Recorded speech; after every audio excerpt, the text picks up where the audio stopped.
కర్ణాటకలోని చిత్రదుర్గం ప్రాంతంలో see bird అనే ఒక ప్రైవేట్ ట్రావెల్ ని ఎదురుగా వచ్చినటువంటి ఒక లారీ ఢీ కొట్టేసింది. ఆ కంటైనర్ ఎలా ఢీ కొట్టిందంటే అది ఆపోజిట్ లో వస్తుంది, కాకపోతే అది డివైడర్ ని మీదకి ఎక్కేసి ఎదురుగా వస్తున్నటువంటి ఈ బస్సు ట్యాంక్ ని డైరెక్ట్ గా ఢీ కొట్టడం వల్ల మొత్తం ఆ ఆయిల్ ట్యాంక్ అంతా కూడా వెంటనే పగిలిపోయి ఒక్కసారిగా ఫైర్ అయిపోయింది. దాంతో ఆ బస్సు అంతా కూడా తగలబడిపోయింది. ముందు ఉన్నటువంటి వారందరూ కూడా డోర్లు పగలగొట్టుకొని వచ్చేసారు. వెనక ఉన్నటువంటి 13 మంది మాత్రం సజీవ దహనం అయిపోయారు. ఇక్కడ బస్సు డ్రైవరు, క్లీనరు ఇద్దరు ప్రాణాలతో బయటపడ్డారు. వాళ్ళు మాత్రం సజీవ దహనం అయిపోయారు. ఇంకా బస్సుల్లో ఒక ప్రమాదం జరిగితే బయటపడడానికి సరైనటువంటి వ్యవస్థ ఇంకా రాలేదు. ఇన్ని ప్రమాదాలు జరిగినా కూడా ఆ బస్సుల్లో ఎటువంటి వ్యవస్థలు మార్చలేదు, ఎటువంటి టెక్నికల్ ఇది రావడం లేదు. అంటే వెంటనే ఒక ప్రమాదం జరిగిన 2 నిమిషాల్లో లేదా నిమిషంలో మొత్తం బయటపడే విధంగా మొదట ఉన్నటువంటి ప్రయాణికుడి నుంచి చివరి ఉన్నటువంటి ప్రయాణికుడి వరకు కూడా ఒకే సమయంలో బయటపడే విధంగా ఎక్కడా కూడా ఇంకా మార్పులు తీసుకురావడం లేదు.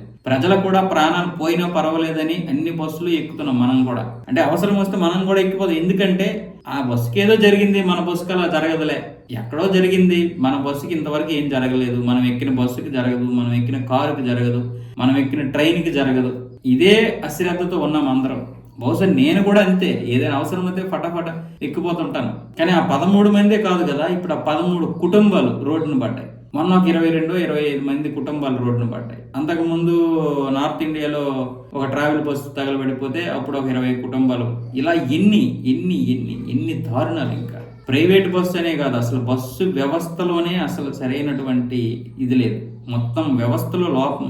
సరే, ఇప్పుడు ఈ లారీ అనేది ప్రమాదవశాత్తు వీడేమో వచ్చేసి బాగా డ్రైవింగ్ చేయక ఆ స్పీడ్ లో వచ్చి డివైడర్ ఎక్కేసి తెల్లవారుజామున బస్సును ఢీ కొట్టేశాడు.